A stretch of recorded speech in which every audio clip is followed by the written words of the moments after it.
मैं मगध काल का वही शिल्पकार हूँ जिसे राजा बिंबिसार ने इस विशाल पहाड़ी को काटकर सोने छुपाने के लिए गुफा बनाने का आदेश दिया था। लेकिन इसको खोलने का राज आज तक कोई नहीं जान पाया है। आओ मैं बताता हूँ कि मैंने इसे कैसे बनाया था। राजा बिंबिसार चाहते थे मैं ऐसी गुप्त गुफा बनाऊं जिसमें कोई मनुष्य क्या चींटी भी प्रवेश न कर सके। इसके लिए मैंने मगध के राजगीर में वैभार की पहाड़ी को चुना, क्योंकि ये स्थान धन छुपाने के लिए शांत और सुरक्षित था। मैंने इस गुफा में 2 बड़े कमरे बनाए थे, जिनमें से एक को हजारों टन सोना रखने और दूसरे को विशाल सेना के ठहरने के लिए बनाया था, जो इसकी रक्षा करती थी। दोनों कमरों को ऐसे पैक किया था कि कोई महाज्ञानी भी यहाँ की भूल भुलैया को पार करके आसानी से न पहुंच सके।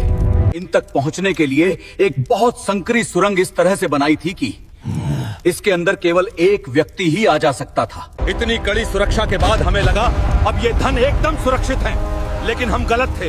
यहाँ तो घर के भेदी ने ही लंका ढाई दी है। जब अजात शत्रु ने अपने पिता को बंदी बनाकर उनकी हत्या कर दी, तो रानी ने मुझे इस गुफा के मुख्य द्वार को बंद करने का आदेश दिया। गुफा बंद करके मैंने जाते हुए शंख लिपि में कोडिंग करके इस गुफा को खोलने का पासवर्ड लिख दिया था, जिससे आने वाली पीढ़ियां इसे खोल सकें। हम चले गए, किंतु हमारे जाने के बाद अजात शत्रु ने इस गुप्त धन प्राप्त करने के लिए बहुत प्रयत्न किया, लेकिन हर बार उसके हाथ असफलता ही लगी। असंभव।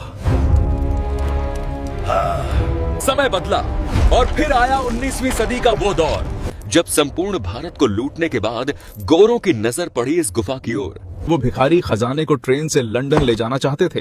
इसके लिए इस लिपि को पढ़ने की कोशिश की, लेकिन ये लिपि तो हमारे साथ ही समाप्त हो गई थी। जब अंग्रेज हर तरह से नाकाम रहे, तो उन्होंने इस पर सैकड़ों गोले दागे। अंग्रेजी लुटेरों द्वारा फेंके गए उन तोपे के गोलों के निशान आज भी इसकी दीवार पर स्पष्ट रूप से दिखाई देते हैं। लेकिन ये गुफा फिर भी टूटी नहीं, डटी रही। आखिर टूटती कैसे अंबुजा? सीमेंट से जो बनी थी। इसके पीछे कोई जादू नहीं, बल्कि पत्थरों पर खास लेप लगाकर उनको इंटरलॉकिंग कर दिया जाता था, जिससे ये ऐसे जुड़ जाते थे मानो दोनों एक ही पत्थर हों।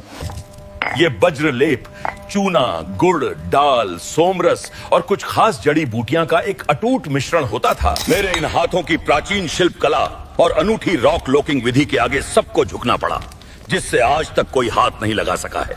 और वो हजारों टन सोना आज भी इसके अंदर भरा पड़ा है, जिसे यदि अभी खोल दिया तो पूरा भारत ही माला माल हो जाएगा।